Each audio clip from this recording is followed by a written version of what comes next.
What is going on, guys? Welcome back to the channel. In today's video, we have another update on our BMW S1000rr. So a few of the things that we already installed off camera, or you may have saw in my other videos, was the HP4 levers, which are awesome. I have these HP lever guards, which are amazing. If you saw my video on the 2020 S1000rr, I had the M levers like this, or the M lever guards, I should say.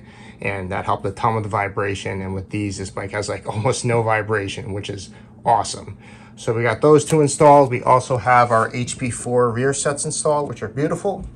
And another thing that I've been trying to fix for a while, or I haven't had the time to do, is you can see this is the original pipe that came on the bike. It is an Acra system, but you can see that it's got a pretty decent sized dent in there. So I did have another full system, which I ended up polishing up, and it looks really good. And you can see there is no dents in there like this one is. So we're going to swap this out. This thing was really a pain to get off. I can't even get these little tubes out of this link pipe right here. So I'll worry about that later. I'm not too worried about it, but we do have, like I said, this nice freshly polished link pipe, and if you want to call this a mid pipe or whatever the heck it is, but we have those. So we'll put those on the bike. I'm not going to get it on film because it's going to take a while to put it on, because I want to make sure I do it right, and you got to line everything up, and it's a pain in the ass. So, but you can see that this is probably definitely robbing some power.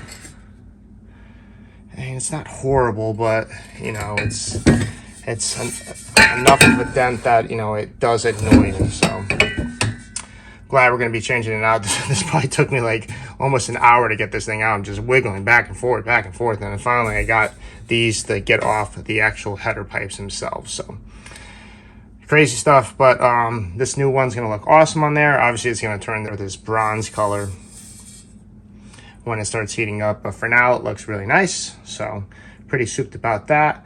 What I'll do on the actual bike is I'm going to clean these header parts over here because they seem a little bit rusty just from years of use, which I get that. So I'll clean those up good, and then I'm going to probably get some anti-seize and put it on the inside of not of this pipe, the other ones where we connect it, just so that if I want to take it off again and clean it in the future, it probably won't be that hard or at least a lot easier, because it was a pain. I was hoping I could just, you know, take off the two springs over here and pull off that long link pipe. Nope, that didn't work because that thing's like seized in there. So I'll have to play with that later, because eventually I would like to try to get that dent out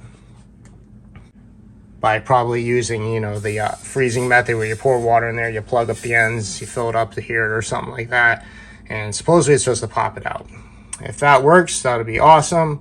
And, you know, I'll probably just clean it up and then maybe sell this for a cheap price, or just keep it as a spare. But I can't wait to get this beautiful, nice refurbished exhaust put on there, because it's going to look really good. So let me go install this on the bike now, and then I'll show you guys how it looks. All right, so we have the full exhaust on now, which is great.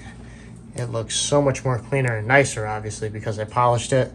And what I'll probably end up doing is I'll probably end up, you know, just polishing up this outside header on both sides, just so if you see it through the fender, it looks a little bit better. But now the can is actually straight on here, which is good. Before it was kind of crooked, so that was a good thing. And now we're gonna have a little bit better airflow, because we don't have that bend or dent inside this link pipe now. So that's always a good thing, and it looks a lot better now with it all being cleaned up. So I will clean that little thing up on over here, and I'll do the other side as well. Then I can start putting the fairings back on. Then after that, there's just really going to be, I kind of want to powder coat the rims blue, because that's how it should be. And I do want to get a different seat cover, an HP4 seat cover, because that will look really good as well. And then, you know, during the winter, this is pretty shiny, but I think I could get this a lot more shinier with some polish and giving it some love. So that'll be a winter project to do. But for now, like I said, we got this on here. Very happy with how it came out. Fitting it on was a little bit of a pain, it always is, but not a big deal. We got it on there. We got our anti-seize that we got, so it shouldn't be an issue getting it off, or it should be at least a lot easier, which is good. So yeah, pretty pumped about that. And this is just the next update. So just a couple more things. Like I said, the rims, getting them below powder coated, and then, you know, possibly a seat cover change. And maybe, I think I might keep this thing, but it would look nice in carbon. I don't know, we'll see. That's down the road.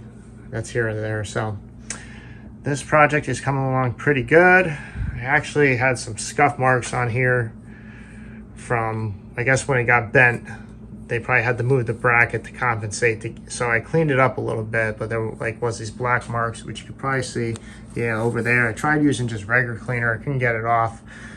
So I ended up using some spray cleaner polish on it and some like 3000 grit, and I very lightly just went over it. And you can see that it is a little bit more shinier. It's a little bit like a mirror, but I think after I run it for a bit and I wash it, and then, you know, the compound and stuff goes away, you know, it will probably blend in perfect with this, and I won't have those marks on there, hopefully. But otherwise, you know, it doesn't look too bad. If not, I could always polish the whole can, and that's another option as well. So, but yeah, so the bike is coming along great, and just little things here and there. She runs good.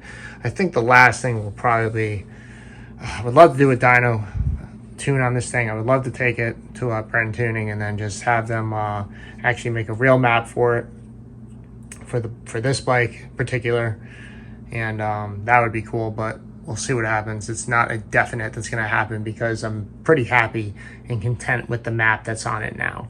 But I also need the slick plug, because this bike just doesn't have it. I don't know if the guy just never bought it. I understand that it doesn't always come with all the bikes, but so my buddy has one, so props to him. He's going to give me that for free, which is great. So I could just plug it in, and then I could wheelie to my heart's content because the wheelie control is kind of, it's not that great on this year. It just, you know what I mean? Like, you get it up a little bit and then it just kicks in too much, and it just kind of kills your wheelie. So looking forward to the slick plug. But yeah, the bike's looking great. It's running great. And now we have this beautiful exhaust back on here. Same exact brand, same exact thing, except this stuff is, you know, obviously I cleaned it, so it looks good. All right, guys, so thanks for tuning in. This is just another update on the Project S1000rr. We are almost done. It's basically there, but it's just little stuff that I got to do to make it exactly where I want it to be. So, all right, guys, thanks for tuning in, and we'll see you in the next video.